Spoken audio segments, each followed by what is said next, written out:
आज जो पत्रकार परिषद में ले रहा हूँ ये इसी विषय पे है कि महाराष्ट्र में लगभग 25 लाख विद्यार्थियों के हाल हो रहे हैं। 13 मई को इनके जो 10वीं कक्षा के जो रिजल्ट्स थे वो लग गए थे, घोषित हुए, और 13 मई से लेके अब तक जो ऑनलाइन प्रक्रिया इन्होंने शुरू की एडमिशन की, कहीं भी किसी को पता नहीं कि कैसे आगे जाए, क्योंकि ऑनलाइन एडमिशन्स के लिए जो फॉर्म भरना था उस फॉर्म में गड़बड़ी थी, जो OTP आना था या जो भी SMS आना था उसमें गड़बड़ी थी, जो वेबसाइट है, जिस कंपनी की वेबसाइट है, विंसिस है कोई कंपनी है पूना की, शायद पहली बार इतनी बड़ी स्केल पे ये हैंडल कर रहे सारी चीज़ें, तो उनको भी तकलीफ हो रही थी, उनकी भी साइट क्रैश हुई।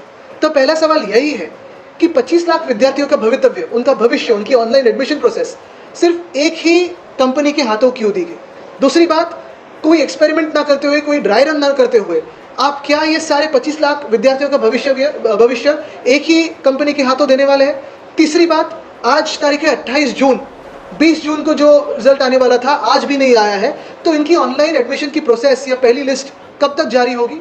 चौथी बात, ये सारे फिर हिंदी की सख्ती का विषय हो या फिर इस ऑनलाइन एडमिशन प्रोसेस का विषय हो, इसकी जिम्मेदारी जो अकार्यक्षम मंत्री है दादा भुसे उन पे ही है, और उनका इस्तीफा क्या फडणवीस साहब लेंगे?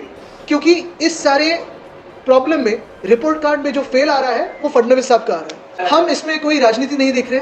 आज अगर आप देखें तो महाराष्ट्र में पहली के कक्षा के विद्यार्थियों पे तीसरी भाषा सख्ती की जा रही है, और इसी के खिलाफ हम सारे लोग रास्ते पे आ रहे हैं। हम सख्ती नहीं मानेंगे। आज तक जो होते गया है वो ठीक था, पढ़ाई में से सब लोग आगे आते रहे। अगर आप देखें तो सिलिकॉन वैली से लेके किसी भी बड़े सॉफ्टवेयर कंपनी में हो या किसी भी कंपनी में हो, जो मराठी स्कूल से आए हैं, जो या महाराष्ट्र से आए हैं, काफ़ी सारे लोग बढ़ते गए, या जिनका प्यार भी मराठी पे है ऐसे भी लोग आगे गए। लेकिन आज जो सख्ती की बात हो रही है और खास करके पहली के विद्यार्थी पे हो रही है वो गलत है, और उसके खिलाफ हम लड़ेंगे। जिसको साथ में आना है, जो भी मराठी प्रेमी हो, महाराष्ट्र प्रेमी हो, वो साथ में आए। इनडायरेक्टली नहीं, हम डायरेक्टली यही कहते हैं कि NEP हम तो सोच रहे थे हायर एजुकेशन को ठीक करेगा, लेकिन जो रिपोर्ट था वो रिपोर्ट के बाद भी हमने एक अभ्यास कमेटी की थी, स्टडी कमेटी, 5-6 मंत्री थे उसमें।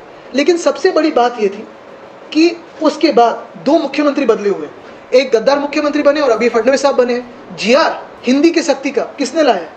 हमारे समय में हमने मराठी अनिवार्य की थी, और हर एक बोर्ड में की थी, फिर वो IB हो, IGCSE हो, CBSE हो, ICSE हो, सारे लैंग्वेजेस के साथ आपको मराठी भी आनी जरूरी है, वो हमने अनिवार्य की थी महाराष्ट्र में।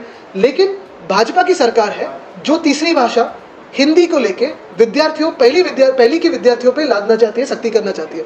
दूसरी बात जो वो कह रहे हैं कि 20 लोग साथ में आए तो कोई भी भाषा चुन सकते हैं, क्या ये उनको खुद की राजनीति लगी कि 20 लोग साथ में आए फिर इलेक्शन कमीशन के पास जाए, किसी का चिन्ह चुराए, किसी का नाम चुराए? ऐसे होता है? कैसी बात है कि पहले के विद्यार्थी 20 साथ में आके कोई सब्जेक्ट चूज करने वाले हैं? तो पहली बात यह है कि थोड़ी अकलमंदी से काम ये शालेय शिक्षण मंत्री ले, थोड़ा जो है इस्तेमाल करे दिमाग और काम ठीक से करे।